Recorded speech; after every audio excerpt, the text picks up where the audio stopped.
പാപ്പനെ ചോദിക്കാം.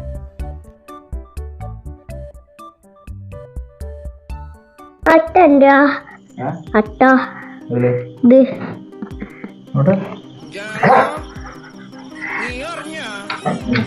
ഇതിന്റെ അടുത്തതോ ഉയർന്ന മക്കളാ ഇത് ചാച്ച ഇതാ വേണ്ടേ എനിക്കറിഞ്ഞൂടാ നല്ല ആളോടാ നീ ചോദിച്ചേ ഞാനേ ചോദിച്ചിട്ട് പറഞ്ഞു തന്നാ മതിയോ ഇപ്പൊ അർജന്റ് ഉണ്ടോ നാളെ പറഞ്ഞുതരാട്ടോ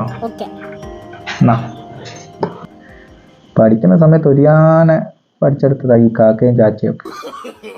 ഇപ്പോഴും തൊഴിലില്ലെന്ന് പറഞ്ഞാൽ നാളെ മുതൽ എന്തായാലും ട്യൂഷൻ ഞാൻ പോകുന്നത്